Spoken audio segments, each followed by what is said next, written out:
Dear students, once again आप सभी का गुप्ता इंग्लिश क्लासेज में स्वागत है।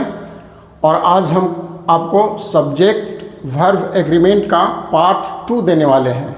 कल हमने पार्ट 1 पर काफ़ी सब्जेक्ट वर्ब एग्रीमेंट के बारे में चर्चा की है और उसी की कड़ी को आज आगे बढ़ाते हैं। अब ध्यान से शुरू से अंत तक बने रहिएगा, बहुत ही इंफॉर्मेटिव क्लास होने वाला है। तो आइए हम लोग देखते हैं सब्जेक्ट वर्ब एग्रीमेंट का पार्ट 2। ठीक है, तो आइए कुछ वर्ड्स देखते हैं। जैसे हम आपको लिखते हैं ship after ship, ship after ship is sailing by. ठीक है, शिप आफ्टर शिप। ठीक है, तो यहाँ पर आप देखेंगे यहाँ भी नाउन है, यहाँ प्रीपोजिशन है और यहाँ भी नाउन है। ये आपका एक रूल हो गया। तो अगर एक प्रीपोजिशन है और प्रीपोजिशन के दोनों तरफ, प्रीपोजिशन के दोनों तरफ एक सेम नाउन आ जाते हैं, एक ही तरह का वर्ड आ जाता है ना, तो वैसी स्थिति में हम क्या करेंगे? Ship after ship is going, है ना। तो यहाँ पर हमको ऐसी स्थिति में सिंगुलर वर्ब का प्रयोग करना होता है। ठीक है, और दूसरी महत्वपूर्ण बात यह है कि जो शिप आफ्टर शिप है वह सिंगुलर फॉर्म में ही होगा। उसमें परीक्षा में आपको एस लगाकर दे देगा, यहाँ शिप्स आफ्टर शिप्स कर देगा, एस लगाने की भूल करेगा और यहाँ आर लगाने की भूल करेगा। तो इस गलती को हम लोग को नहीं करना है। शिप एकदम बिल्कुल सिंगुलर में होगा, ये भी सिंगुलर में होगा और यहाँ सिंगुलर वर्ब होगा। ठीक है, सिंगुलर वर्ब जो है यहाँ पर लगेगा। एक एग्जाम्पल और देखते हैं। City after city was destroyed, ठीक है, माने सिटी और सिटी बर्बाद हो गए, सिटी वाज। तो यहाँ पर हम वाज लगाएंगे, वर नहीं लगाएंगे और इसमें एस नहीं लगाना है। सिटी आफ्टर सिटी में एस नहीं लगेगा, पहली बात। और दूसरा कि इसके बाद जो भी हमारा वर्ब होगा वह सिंगुलर फॉर्म में होगा। ठीक है, तो ये महत्वपूर्ण चीज़ था, उसको हमने आपको बता दिया। चलिए, कुछ वर्ड्स होते हैं ग्लासेस, सीजर्स, सीजर्स, सीजर्स हो गया, और हो गया पैंट्स हो गया, ट्राउजर्स हो गया। ठीक है, ट्राउजर्स हो गया, पैजामा हो गया। ठीक है, ये ऐसे वर्ड हैं, ठीक है, ये वैसे वर्ड हैं, ठीक है, जिसके दो भाग होते हैं। जैसे कि आपका एक ग्लासेज है तो इसके दो भाग हो गए। ठीक है, इसके दो भाग हो गए। पैजामा है तो इसके दो भाग हो गए, है ना। ऐसे हैं, ऐसे वर्ड हैं, ऐसे नाउन हैं जिसके दो भाग होते हैं। जैसे ग्लासेज मेरा चश्मा है तो इसका एक भाग है और एक दूसरा भाग है। ठीक है, दूरबीन है तो उसके भी दो भाग होते हैं। ठीक है, इसी तरह से ट्राउजर्स हैं, इसके भी दो भाग होते हैं। सीजर्स हैं, उसके भी दो होते हैं, है ना। तो ऐसी स्थिति में ऐसे वर्ड के साथ हम लोग क्या करेंगे? तो ऐसे वाक्य में सब्जेक्ट किया तो अगर ये सब्जेक्ट के रूप में आकर रहते हैं, अगर ये सब्जेक्ट के रूप में आ जाते हैं तो हमको क्या करना है? प्लूरल वर्ब का इस्तेमाल करना है। ठीक है, अगर ये सब्जेक्ट सीजर्स, ग्लासेज, पैंट्स, है ना, ट्राउजर्स, अगर ये सब्जेक्ट के रूप में आ जाते हैं तो इनके साथ हम प्लूरल वर्ब का इस्तेमाल करेंगे। जैसे माई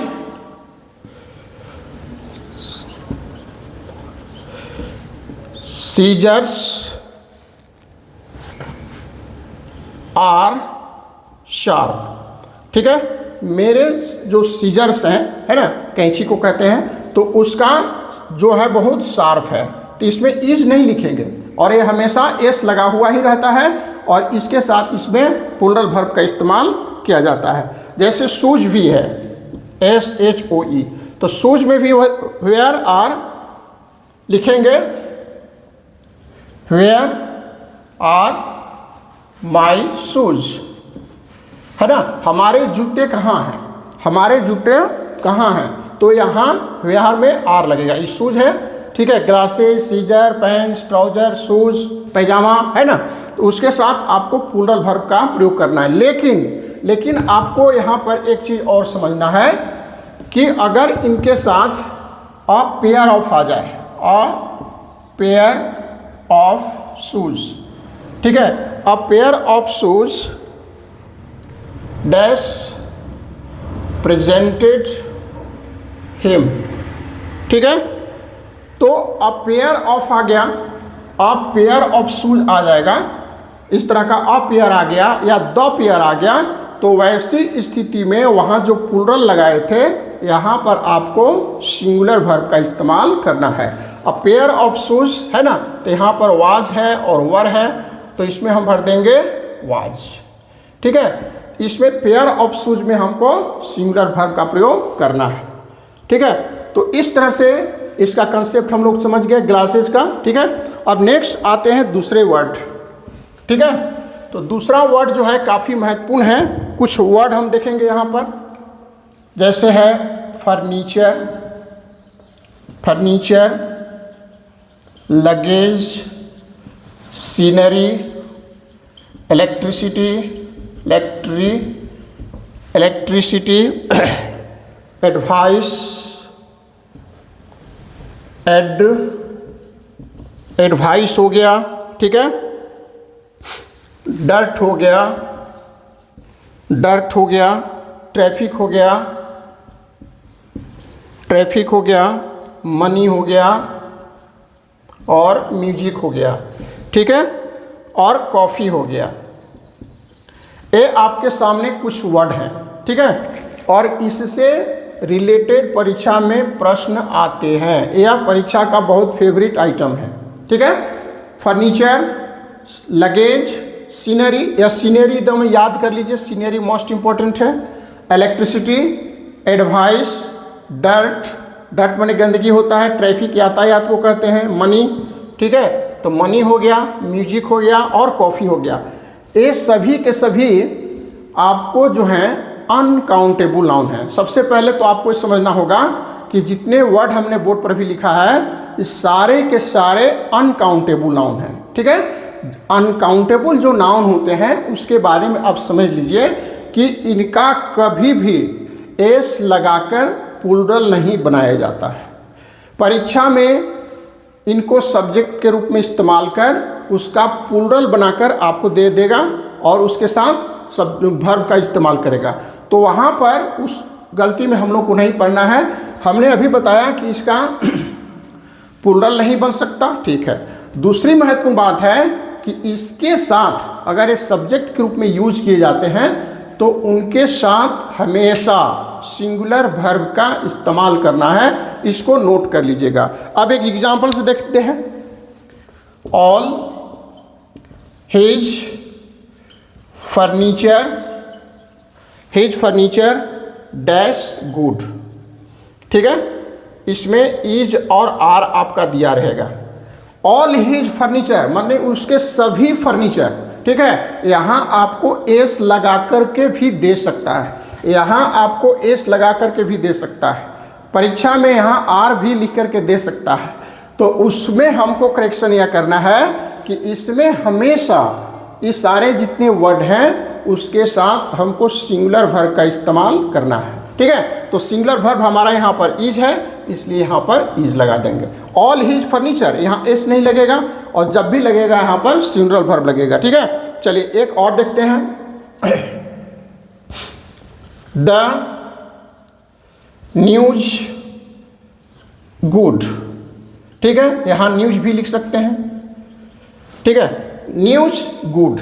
अब इसमें क्या लिखेंगे, इसमें लिख लीजिए इज आर, है ना, तो न्यूज में यहाँ देखो एस लगा हुआ है, ठीक है, न्यूज में एस लगा हुआ है, लेकिन इसको आप प्लूरल नहीं समझेंगे, न्यूज में प्लूरल नहीं लगेंगे और हमने इसको प्लूरल बनाया भी नहीं है, ठीक है, न्यूज को हमने प्लूरल बनाया नहीं है, उसका उसी फॉर्म में है ना।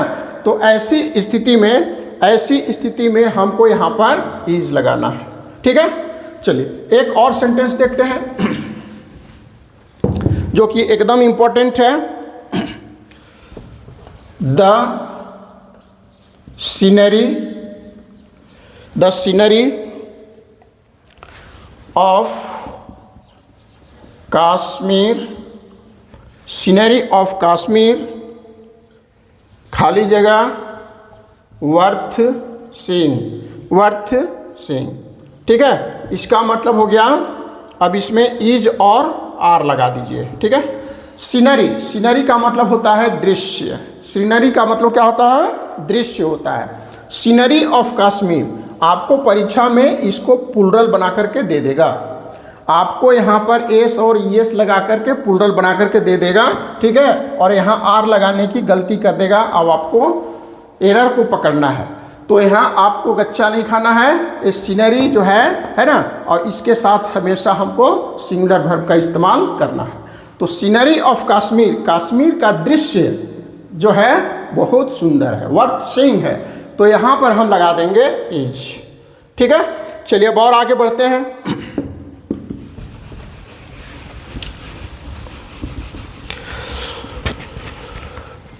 देखिए, अब दूसरा कुछ ऐसे वर्ड होते हैं जैसे पुलिस हो गया, जेंट्री हो गया। ठीक है, पुलिस हो गया, जेंट्री हो गया, कैटल हो गया, चिल्ड्रन हो गया। ठीक है, चिल्ड्रन हो गया, फोक हो गया। तो ये जो वर्ड हैं, है ना, ये जो वर्ड हैं देखने में आपको सिंगुलर लगेंगे। ठीक है बेटा, ये पुलिस हो गया, जेंट्री हो गया, कैटल हो गया, कैटल मवेशी को कहते हैं, चिल्ड्रन बच्चे को कहते हैं, फोक है ना लोग कहते हैं। तो ऐसी स्थिति में देखने में लगेगा कि यह बिल्कुल सिंगुलर है। ठीक है, तो लेकिन हमको इसमें भूल नहीं करना है, ये जो सिंगुलर दिखलाई देता है लेकिन अपने साथ हमेशा प्लूरल वर्ब लेते हैं। ये सारे जो वर्ड हैं अपने साथ प्लूरल वर्ब लेते हैं। ठीक है, ये सारे के सारे प्लूरल वर्ब लेते हैं। ठीक है, एक उदाहरण देखते हैं, the cattle grazing in the field. ठीक है, कैटल मतलब मवेशी होता है ना, एनिमल को कहते हैं। तो वह कैटल जो है फील्ड में ग्रेज कर रहे हैं, चर रहे हैं। ठीक है, तो ऐसी स्थिति में यहाँ पर आपको इज और आर दिया रहेगा, इज आर दिया रहेगा। तो हमको क्या करना है, अभी बताया आपको, अभी इनके साथ हमको प्लूरल वर्ब का इस्तेमाल करना है ना। तो हम लोग यहाँ पर प्लूरल वर्ब का इस्तेमाल कर देंगे आर। ठीक है, और कल हमने पुलिस का भी एग्जाम्पल दिया था, है ना। पुलिस को हमेशा प्लूरल में ही प्रयोग किया जाता है। पुलिस, पुलिस, द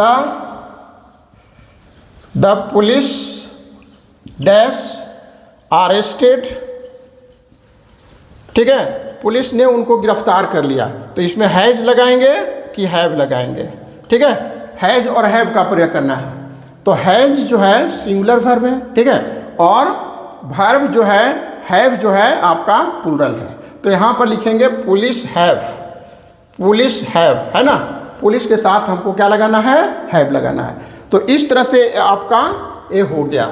चलिए नेक्स्ट अगले रूल की तरफ बढ़ते हैं और एक एक चीज़ को आप परीक्षा के लिए नोट करते चले जाएंगे। ठीक है डियर, अब आपको एक और नियम बताते हैं। ठीक है, देखिए बेटा, यह जो होता है पुअर, पुअर का मतलब होता है गरीब। ओके बेटा, यह एडजेक्टिव है और एडजेक्टिव में जब हम इसके पहले द लगा दिए, इसके पहले द लगा दिए तो इसका मतलब होता है गरीब लोग। ठीक है, गरीब लोग नाउन हो गया और ये जो था आपका एडजेक्टिव था। ठीक है, तो ऐसी स्थिति में जब एडजेक्टिव के साथ द लगा हुआ आपको मिल जाएगा इस फॉर्म में, तो इसका मतलब हो गया कि गरीब लोग। और अगर यह सब्जेक्ट ग्रुप में आता है द लगा हुआ, तो वैसी स्थिति में आपको प्लूरल वर्ब का इस्तेमाल करना है। ठीक है, द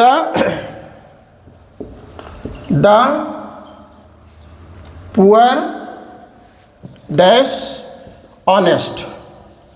ठीक है, अब इसमें इज और आर लगा दीजिए। ठीक है, जो पुअर होते हैं क्या होते हैं, ईमानदार होते हैं, तो यहाँ पर इज नहीं लगाएंगे। द पुअर का मतलब होता है गरीब लोग, है ना। पुअर का मतलब यहाँ पर क्या हो गया, गरीब लोग। ऐसी स्थिति में हमको यहाँ पर प्लूरल वर्ब का इस्तेमाल करना है। ठीक है, एक और एग्जांपल देखिए, द रिच डैश हैप्पी। ठीक है, इसमें इज और आर है।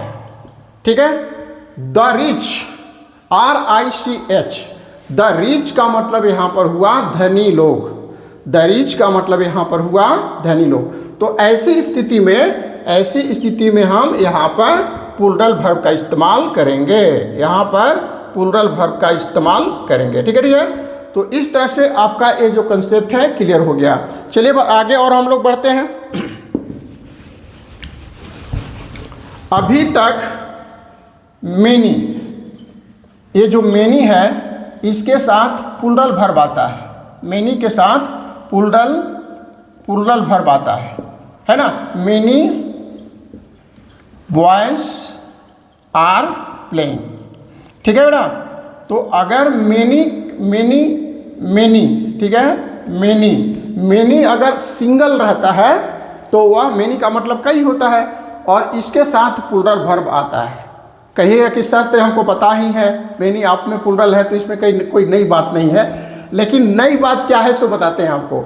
अगर आपका आ जाएगा मेनी अ आ गया, ठीक है, मेनी अ आ गया, या मोर देन वन आ गया, मोर देन वन आ गया।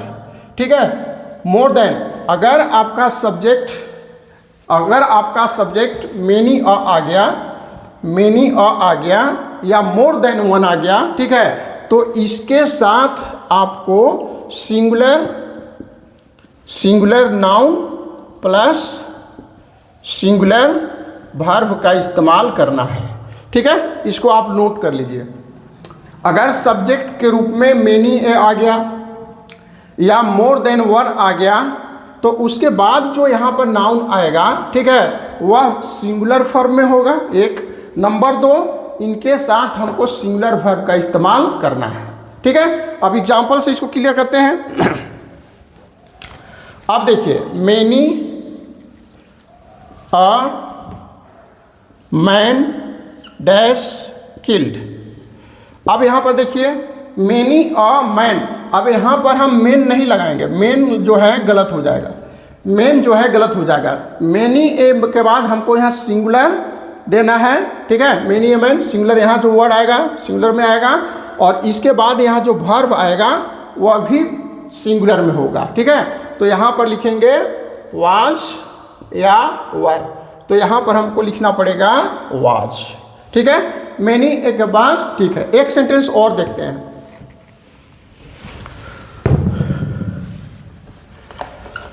More than one student dash present. यहाँ पर वाज और वर का प्रयोग करना है। ठीक है, मोर देन वन स्टूडेंट। ठीक है, तो मोर देन अभी हम बताए थे, मोर देन वन लग गया, तो मोर देन वन के बाद हमको क्या करना है, मोर वन के बाद यहाँ पर सिंगुलर नाउन यहाँ दिया हुआ है। ठीक है, वेरी गुड, यहाँ एस नहीं लगेगा। दूसरी बात क्या करना है, इसके बाद हमको सिंगुलर वर्ब का इस्तेमाल करना है, तो ऐसी स्थिति में यहाँ पर वाज का प्रयोग कर देंगे। ठीक है, वाज का प्रयोग कर देंगे। चलिए अब हम कुछ और नियम को देखते हैं, इसको आप नोट कर लीजिए। बहुत गर्मी है, चलो आगे देखते हैं हम लोग। कुछ और नियम दिखलाते हैं आपको। अब देखिए, एज वेल एज, ठीक है, along with,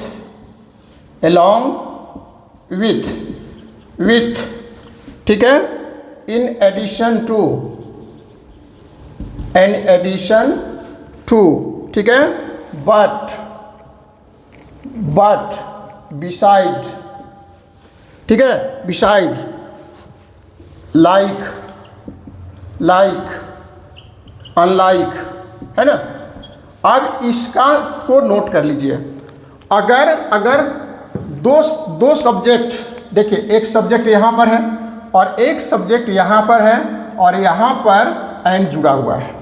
ठीक है, अगर दो सब्जेक्ट हैं, है ना, एक भाग इधर है एंड से पहले और एक भाग इधर है, तो ऐसी स्थिति में हम वर्ब किसको देखकर करेंगे? इसको देखकर करेंगे कि इसको देखकर करेंगे, है ना। इसको आपको समझना है। देखिए, as well as, along with, in addition to, but, besides, है ना, like, unlike और भी हैं, लेकिन इतना आप जान लीजिए कि इसमें करना क्या है। एक उदाहरण से देखते हैं। He as well as his children dash honest। एक और लिखते हैं, you as well as I। ठीक है, you as well as she dash well। ठीक है, यहाँ सिंग और सिंग से है। ठीक है, सिंग और सिंग है। और यहाँ पर आपको दिया है इज और आर। ठीक है, यहाँ पर आपको कन्फ्यूजन हो सकता है। हमारा सब्जेक्ट एक यहाँ पर है, ठीक है, और एक आपका ही चिल्ड्रन है। तो हमारे बच्चे गलती क्या करेंगे कि ही चिल्ड्रन को प्लूरल देखेंगे, ठीक है, और प्लूरल चिल्ड्रन को देखकर आर लगाने की भूल कर बैठेंगे। ठीक है, तो यहाँ पर देख लीजिए स्टूडेंट्स, अगर दो सब्जेक्ट एज वेल एज से जुड़े हुए हों, एलोंग विथ से जुड़े हुए हों, विथ से जुड़े हुए हों, बट से जुड़े हुए हों, तो हमको इन शब्दों के पहले जो शब्द है, फर्स्ट जो सब्जेक्ट है, उसके हिसाब से सिंगुलर या प्लूरल वर्ब का इस्तेमाल करना है। अब हमको इसको नहीं देखना है, हमको यहाँ पर इसको देखना है। ठीक है, इसके पहले एलोंग विथ या एज वेल एज के जो पहले सब्जेक्ट है, उसके हिसाब से आपका वर्ब जो है सिंगुलर या प्लूरल हो सकता है। ठीक है, तो ऐसी स्थिति में हमको ही को देखना है और ही के हिसाब से क्या लिखेंगे? इज लगाएंगे और यहाँ पर आर लगाने की भूल नहीं करेंगे। ठीक है, यहाँ भी देखिए यू है और सी है, तो सी के हिसाब से हमको सिंग्स नहीं करना है ना, हमको यू को देखना है। तो यू को देखना है तो यू के साथ हमको क्या लगाना है? सिंग लगाना है। ठीक है, तो इस नियम को और समझ आइएगा। चलिए और एक और देखते हैं उदाहरण।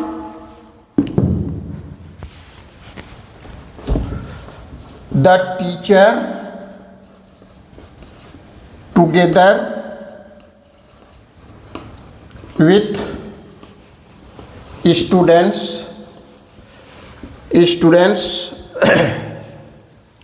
Dash present. ठीक है, इज आर। अब यहाँ पर इसको देखिएगा, यहाँ पर टीचर है, टीचर एक हो गया और यहाँ स्टूडेंट्स है। ठीक है, तो हम किसको देख करके वर्ब लगाएंगे? स्पष्ट है, क्लियर हो गया आपका, क्रिस्टल क्लियर हो गया। टुगेदर विथ जो है, ठीक है, यहाँ टुगेदर विथ भी लिख सकते हैं, टुगेदर विथ। ठीक है, तो यहाँ टुगेदर विथ हो गया। द टीचर टुगेदर विथ, तो हमको इस टीचर को देखना है। ठीक है, टीचर के हिसाब से क्या लिखेंगे? टुगेदर विथ स्टैंड्स, ठीक है, प्रेजेंट, तो क्या लिखेंगे? इज लिखेंगे, टीचर को देखेंगे, यहाँ पर हमको इज लगा देना है। हमको स्टूडेंट्स को देख करके आर नहीं लगाना है। ठीक है, तो एक कंसेप्ट आपका क्लियर हो गया। चलिए एक रूल को और देखते हैं। ठीक है, नॉट ओनली बट ऑल्सो। ठीक है, not only but also, not only but also, not only but also. अगर कोई सेंटेंस नॉट ओनली और बट ऑल्सो से जुड़ा हुआ हो, अगर दो सब्जेक्ट, ठीक है, नॉट ओनली और बट ऑल्सो से जुड़ा हो, तो हम क्या करेंगे? आइए इसको एक उदाहरण से देखते हैं। not only Ram but also his brothers are honest। ठीक है, तो एक एग्जाम्पल हो गया। तो नॉट ओनली राम है ना, अगर कोई दो इसमें जो सब्जेक्ट है, ठीक है, एक यहाँ राम भी है और यहाँ पर हिज ब्रदर्स भी है। नॉट ओनली और बट ऑल्सो अगर एक सेंटेंस में आ जाए, है ना, और उसमें दो सब्जेक्ट आपको दिखाई दे, दो, है ना, तो वैसी स्थिति में हम किसको फॉलो करेंगे? तो इसमें देखना है कि जो इसके बाद वाला है ना, जो वर्ब के नज़दीक में है, उसके हिसाब से हम लोगों को इज आर का प्रयोग करना है, सिंगुलर प्लूरल का प्रयोग करना है। ठीक है, तो यहाँ पर इज आर, तो इसको हम लोग करेंगे ब्रदर्स जो है, इसमें हम यहाँ पर आर लगा देंगे। ये नियम को नोट कर लीजिए। नॉट ओनली और बट ऑल्सो जो है परीक्षा का बहुत फेवरेट आइटम है और इससे परीक्षा में प्रश्न पूछा जाता है।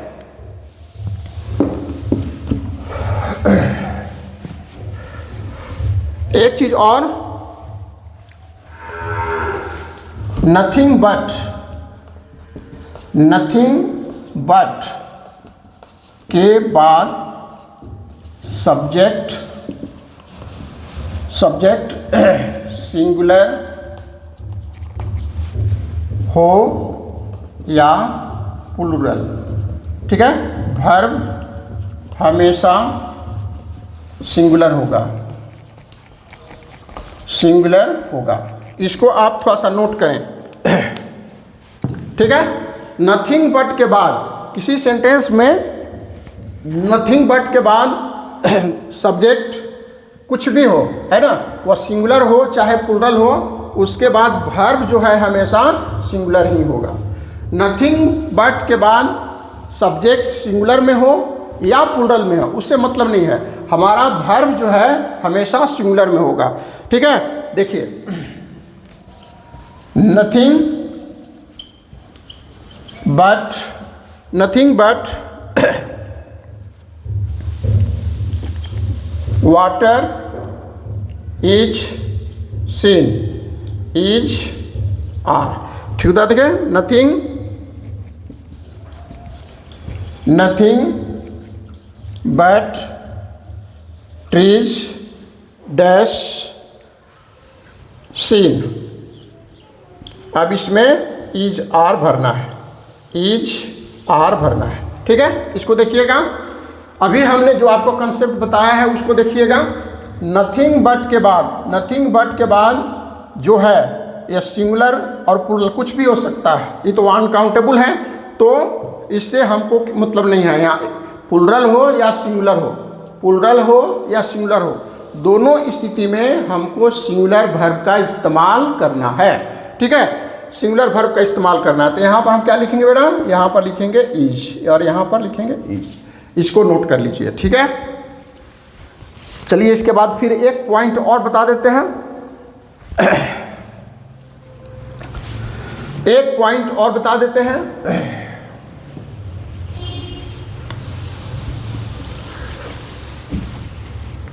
देखो, अगर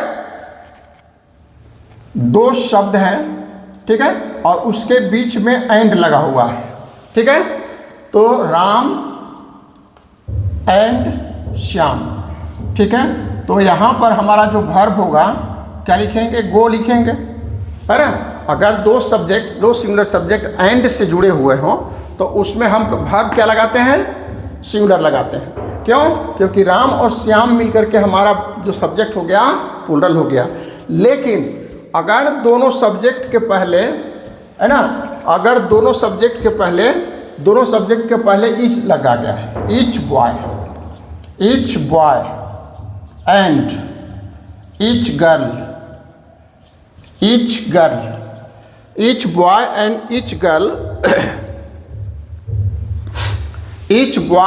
each girl dash presented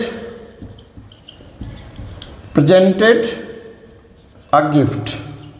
ठीक है, ऐसी स्थिति में अगर यहाँ भी बॉय है और यहाँ भी गर्ल है, अगर उनके पहले ईच लगा हुआ है और एंड से जुड़ गया, वैसी स्थिति में हमको क्या करना है, वैसी स्थिति में हमको सिंगुलर वर्ब का इस्तेमाल करना है। क्या करना है, ईच आ गया या एवरी भी आ सकता है, ईच या एवरी आ सकता है, ठीक है। तो ऐसी स्थिति में हमको सिंगुलर वर्ब का प्रयोग करना है, सिंगुलर वर्ब का प्रयोग करना है, ठीक है। चलिए एक नियम और बता देते हैं, और एक के बाद हम फिर यहाँ फिर आज रुकेंगे, फिर अगले दिन हम एक वीडियो में आपको बताएंगे। अब लिखिए यहाँ पर एवरी बॉडी, ठीक है, एवरी थिंग, ठीक है, nobody, know body,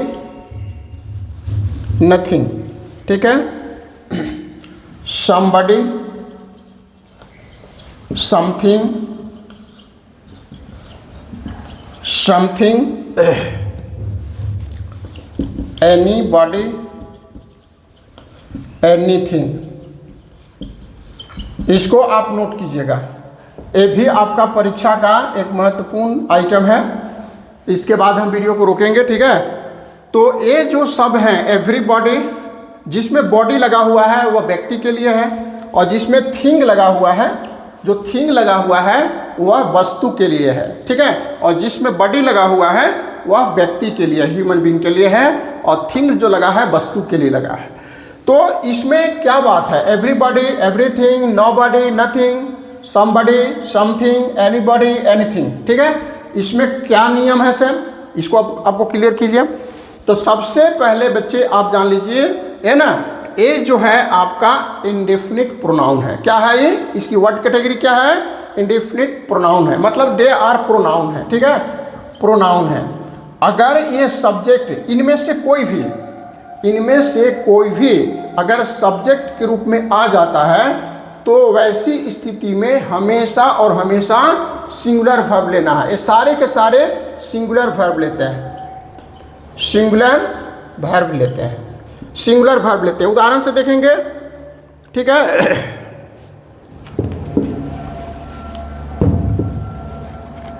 something dash better than nothing, ठीक है। अब इसमें इज और आर लगाइए, ये सभी के सभी है ना, हमेशा सिंगुलर वर्ब ही हमको लगाना है। समथिंग है, इज लगा देंगे, something is better than nothing, ठीक है। इसके बाद और देखेंगे, नेक्स्ट देखिए, एवरी वन डैश प्रेजेंट, ठीक है, वहाँ पर वाज और वर लगा दीजिए, ठीक है। तो यहाँ पर आप क्या लगाएंगे, अभी आपको बताए हैं एवरीवन, ठीक है, एवरीथिंग, ठीक है। तो एवरीबॉडी, यहाँ पर एवरीबॉडी भी लिख सकते हैं, तो वहाँ पर हमको वाज लगा देना है, ठीक है। तो इस तरह से एक और उदाहरण देखिएगा,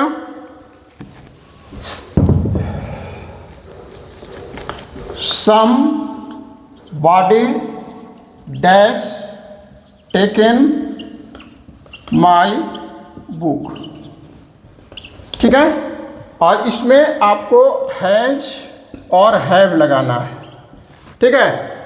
किसी ने, सम बॉडी का मतलब किसी ने, अज्ञात ने, इंडेफिनिट है। तो ऐसी स्थिति में टेकन माई बुक, किसने हमारी पुस्तक ले ली है, इसमें आपके ऑप्शन में दिया है हैज और हैव।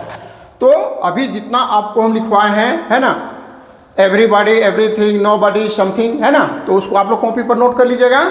और उसके साथ आपको हमेशा सिंगुलर वर्ब का प्रयोग करना है, कभी भी इसको प्लूरल वर्ब का प्रयोग नहीं करना है। तो ऐसी स्थिति में समबॉडी है, तो समबॉडी के साथ क्या लगाएंगे, हैज लगाएंगे। हैज सिंगुलर होता है और हैव प्लूरल होता है, तो यहाँ पर हम लगा देंगे हैज। यहाँ पर क्या लगा देंगे बेटा, यहाँ पर हम लगा देंगे एच ए हैज, ठीक है। तो इस तरह से आज वीडियो को हम यहीं रोकते हैं, ठीक है। वीडियो बहुत ज़्यादा लंबा हो जाएगा तो आप ऊब जाएंगे डियर स्टूडेंट्स। तो आज वीडियो को यहीं रोकते हैं, फिर अगले वीडियो में कल मिलते हैं और कल पार्ट 3 जो है आपको मिलने वाला है। That's all for today, thank you, God bless you.